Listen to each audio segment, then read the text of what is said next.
ஆட்சி அதிகாரத்துல பங்குன்னு இல்ல, ஆட்சி அதிகாரத்துல பங்குன்னு சொல்றது யாரு?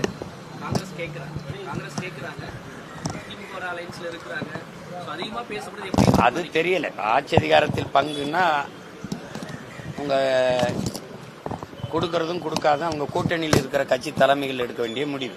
அதில் நம்ம போய் கருத்து சொல்ல முடியாதுல்ல. இன்னைக்கு டெல்லியில மீட்டிங் போகுது சார். அதான் இந்த தேர்தல் எப்படி இருக்கும் நீங்க கணிக்கிறீங்க சார்? ஏன்னா உங்களுடைய நிலைப்பாடு ஆட்சி முறையில் மாற்ற வேண்டும் நீங்க. ஏன்னா நான் சொல்லும்போது உங்களுக்கு கற்பனைக்குள்ள ஓடலைன்னா நான் போட்டு காட்டுறேன். கொஞ்சம் பொறுமையா இருங்க. என்ன ஒரு மாசம் தானே இருக்கு. ஏற்கனவே நீங்க ஆட்சியில 1000 கொடுத்தீங்க மகளிருக்கு, கூட 1000 கொடுக்கீங்க. 10 லட்சம் கோடி கடன் 15 லட்சமா ஆகும். 15 லட்சம் கோடி ஆகும். இப்போ ஆண்களுக்கு இலவசம். இலவச பேருந்து நாங்க கேட்டோமா சொல்லுங்க. ஏற்கனவே 1 லட்சம் கோடி இழப்புல போகுது. இப்போ இலவசமா கொடுக்குற காசை எங்க இருந்து எடுப்பீங்க? எங்க இருந்து? இதெல்லாம் நல்ல திட்டமா நஷ்டமா? இந்த கேள்விக்கு அவர் என்ன சொல்றாருன்னா, அவங்களுக்கு நிர்வாகம் பண்ண தெரியல திமுக. எப்படி இலவசம் கொடுத்தாரு? இலவசம் கொடுக்கறது, இது கொடுக்கறதுங்கிறது ஒரு தரமான பேருந்து இருக்கா? இலவசமா நீங்க பேருந்துல பயணிக்கலாங்கிறீங்க. அது பேருந்தா? அதுல நீங்களும் உங்க குடும்பமும் போவீங்களா? கேள்விக்கு பதில் சொல்லுங்க. பேருந்தா அது? நீங்க பாக்குறது இல்லையா? பாதி பக்கம் பேந்துக்கிட்டு போறது, முன்னாடி இது இல்லாம இங்க இல்லாம போய்கிட்டு இருக்கும்போதே பேருந்து, இதெல்லாம் பாக்குறீங்களா? அது பேருந்தா? அது காயலாங்கடையில இருக்க பழைய இரும்பாது. யாரு கேட்டது உங்களுக்கு நீங்க இலவச பேருந்து கொடுங்கன்னு? யாரு கேட்டது? யாரு கேட்டது? இலவச பேருந்துல போறதுக்கு என்ன மரியாதை கொடுத்தீங்கன்னு பாத்தீங்கல்ல? மகளிர்லாம் சொல்லலையா? ஓசியில தானே வர, நின்று வரன்னு சொன்னதெல்லாம் கேட்டது இல்லையா? அப்புறம் இதெல்லாம் ஒரு நலத்திட்டம்னு சொல்ல வரீங்களா? வீடு ஏற்கனவே அம்மா வந்தா அம்மா வீடு, ஐயா வந்தா ஐயா வீடுன்னு கட்டி கொடுத்துட்டு தான் இருந்தீங்க. அந்த வீட்டில் நீங்க குடியிருப்பீங்களா? இல்ல உங்க பிள்ளைகள் யாராவது இருப்பாங்களா? அது வீடா கோழிக்கூடா? கொஞ்சம் பெரிய கோழிக்கூடு, அவ்வளவுதானே. புதுசா ஏதாவது சொல்ல சொல்லுங்க, ஆக்கப்பூர்வமா ஏதாவது சொல்ல சொல்லுங்க. இலவச பேருந்துல தரமான பேருந்து வருது, நானே கட்டணம் எடுத்துக்கிட்டு பயணிக்கிற வசதி எனக்கு தர சொல்லுங்க. 1000 ரூபாயில 2000 கூட இல்ல, மாசம் 20,000 ஈட்டி கொள்ளக்கூடிய வேலை வாய்ப்பை என் தாய்மார்களுக்கு கொடுக்க சொல்லுங்க. பண்டிகை நேரத்துல பிரதமர் நரேந்திர மோடி தமிழ்ல வாழ்த்து சொல்றாரு. ஆனா தமிழர்களுக்கு எதுவுமே பண்ணாம இருக்கிற தொடர்ச்சியா விமர்சனங்கள் வந்துட்டே இருக்கு. இது வார்த்தை தமிழ்ல வார்த்தை சொல்றதுனா, இப்ப நம்ம முதல்வர் கூட அந்த மாநிலங்கள போனா இந்தியில ஒரு வணக்கம் சொல்றது, தெலுங்கு ஆந்திராவுக்கு போனா தெலுங்குல சொல்றது.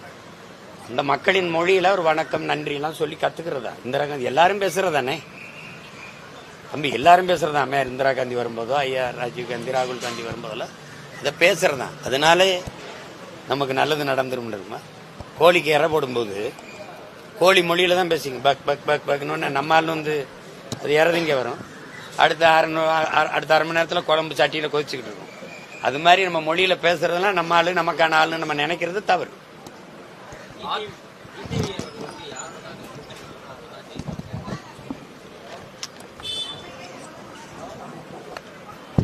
அது ஐயாவுடைய நம்பிக்கை, அவருடைய முடிவு. அதுல என்ன சொல்றது?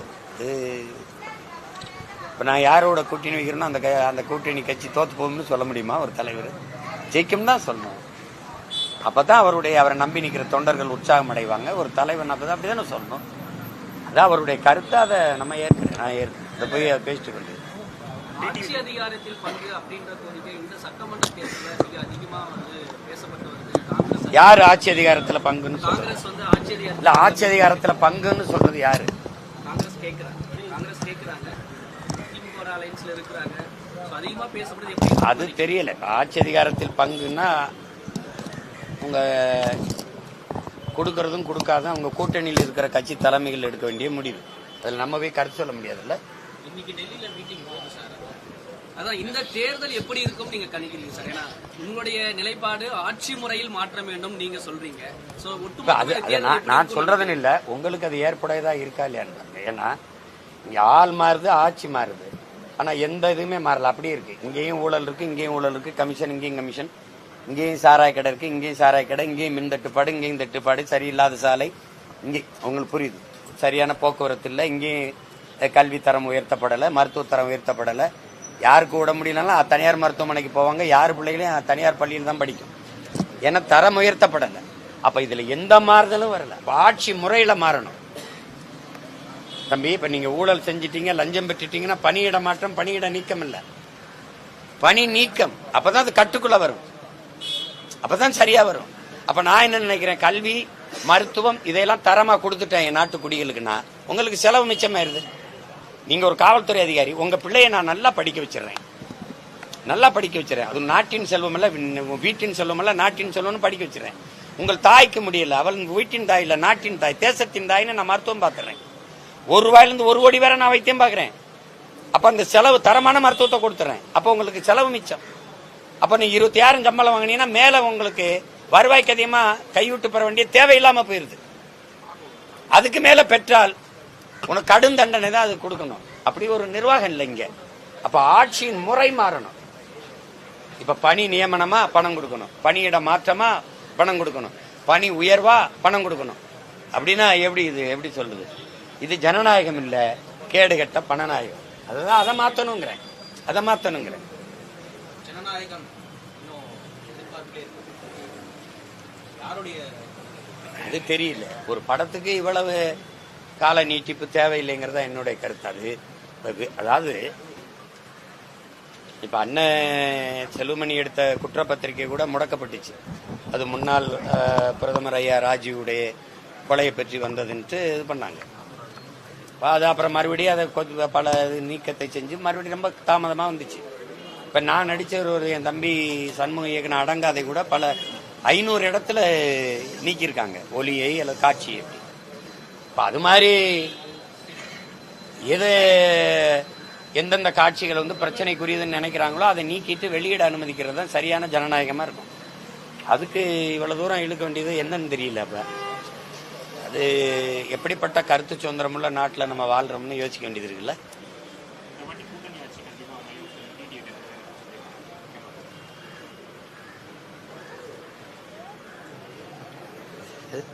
நான் என்ன சொல்றது? சரி, ஐயாவுடைய கனவு நிறைவேற நம்ம வாழ்த்துவோம். வேற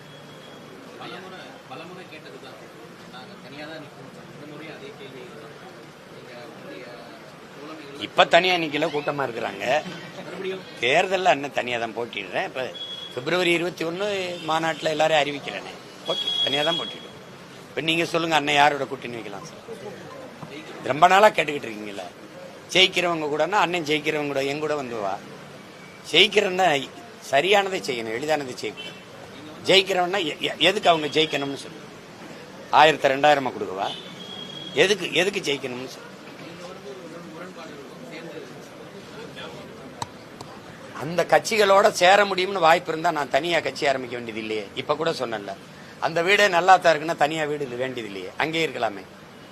அப்ப தனியா நான் ஒரு கட்சியை வச்சிருக்கேன்னா என்னுடைய கொள்கை, என் நிலைப்பாடு வேற, தனித்து. அதனால என் பாதை வேற. என் பாதை சொர்க்கத்துக்கு கூட்டிட்டு போகுது என் மக்களை. அது பன்னெடுங்காலமா நரகத்துல வச்சு அழுத்துது என் மக்களை. அதனால அங்க நான் போக முடியாது. வராம எப்படி இருக்கும் தம்பி? இது எப்படி இருக்கும்? 1 விழுக்காடு 2 விழுக்காடு வாக்கு வச்சிருக்கவங்களுக்கு இவ்வளவு வாய்ப்புகளும் சீட்டும் நோட்டும் பேரம் பேசப்படும் போது எனக்கு பேசியிருக்க மாட்டாங்கன்னு எப்படி நம்புறீங்க? நான் அதை விரும்பல, அதை செய்ய மாட்டேன், அந்த தவறை செய்ய மாட்டேன். படிப்பறிவிலும் மேலானது பட்டறிவுங்கிற நோக்கத்தை கொண்டவன், நான் கொள்கை கொண்டவன்.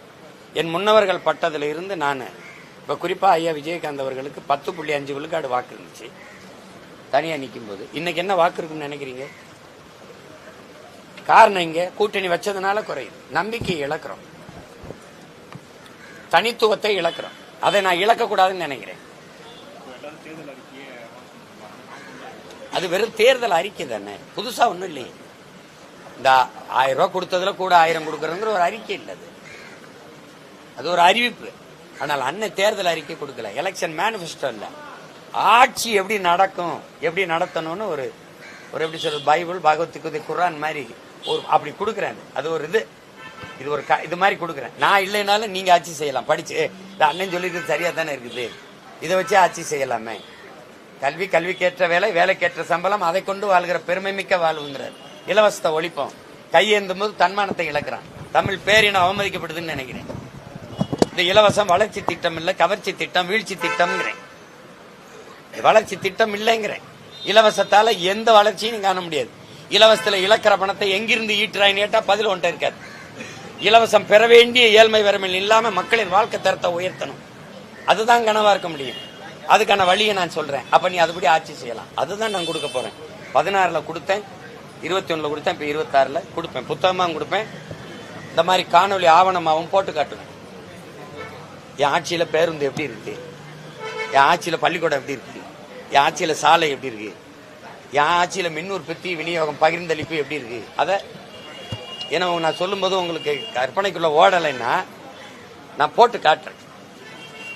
கொஞ்சம் பொறுமையா இருங்க, இன்னும் 1 மாசம் தானே இருக்கு.